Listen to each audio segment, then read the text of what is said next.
1 Korintus 1 ayat 1 sampai 31. Dari Paulus yang oleh kehendak Allah dipanggil menjadi rasul Kristus Yesus dan dari Sostenes saudara kita. Kepada jemaat Allah di Korintus, yaitu mereka yang dikuduskan dalam Kristus Yesus dan yang dipanggil menjadi orang-orang kudus. Dengan semua orang di segala tempat yang berseru kepada nama Tuhan kita Yesus Kristus, yaitu Tuhan mereka dan Tuhan kita.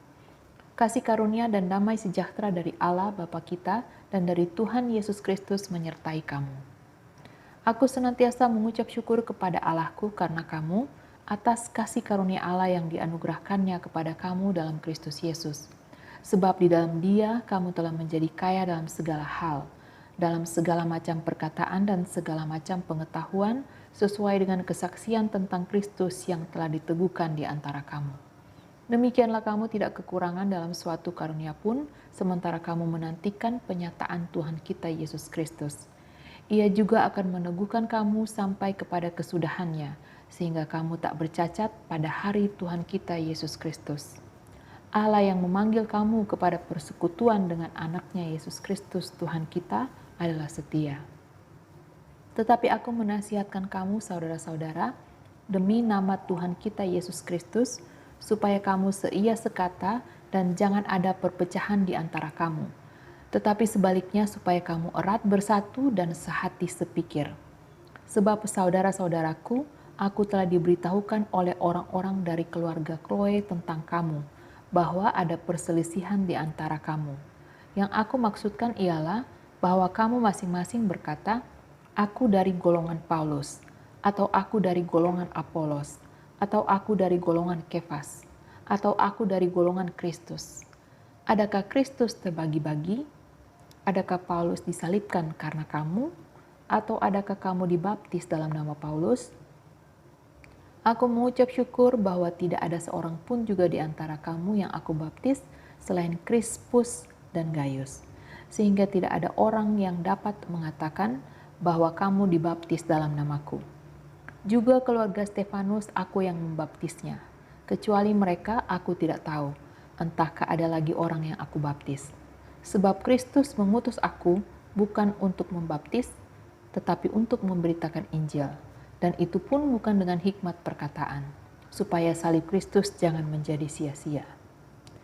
Sebab pemberitaan tentang salib memang adalah kebodohan bagi mereka yang akan binasa. Tetapi bagi kita yang diselamatkan, pemberitaan itu adalah kekuatan Allah. Karena ada tertulis, aku akan membinasakan hikmat orang-orang berhikmat, dan kearifan orang-orang bijak akan kulenyapkan. Di manakah orang yang berhikmat? Di manakah ahli Taurat? Di manakah pembantah dari dunia ini? Bukankah Allah telah membuat hikmat dunia ini menjadi kebodohan? Oleh karena dunia dalam hikmat Allah tidak mengenal Allah oleh hikmatnya, maka Allah berkenan menyelamatkan orang yang percaya oleh kebodohan pemberitaan Injil. Orang-orang Yahudi menghendaki tanda dan orang-orang Yunani mencari hikmat. Tetapi kami memberitakan Kristus yang disalibkan. Untuk orang-orang Yahudi suatu batu sandungan dan untuk orang-orang bukan Yahudi suatu kebodohan. Tetapi untuk mereka yang dipanggil, baik orang Yahudi maupun orang bukan Yahudi, Kristus adalah kekuatan Allah dan hikmat Allah.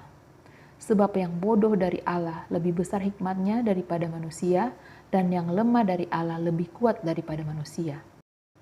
Ingat saja saudara-saudara, bagaimana keadaan kamu ketika kamu dipanggil. Menurut ukuran manusia, tidak banyak orang yang bijak, tidak banyak orang yang berpengaruh, tidak banyak orang yang terpandang. Tetapi apa yang bodoh bagi dunia, dipilih Allah untuk memalukan orang-orang yang berhikmat. Dan apa yang lemah bagi dunia, dipilih Allah untuk memalukan apa yang kuat. Dan apa yang tidak terpandang dan yang hina bagi dunia, dipilih Allah. Bahkan apa yang tidak berarti, dipilih Allah untuk meniadakan apa yang berarti.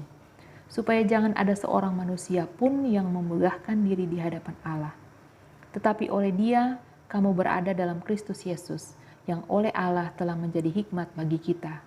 Ia membenarkan dan menguduskan dan menebus kita. Karena itu, seperti ada tertulis, barang siapa yang bermegah, hendaklah ia bermegah di dalam Tuhan.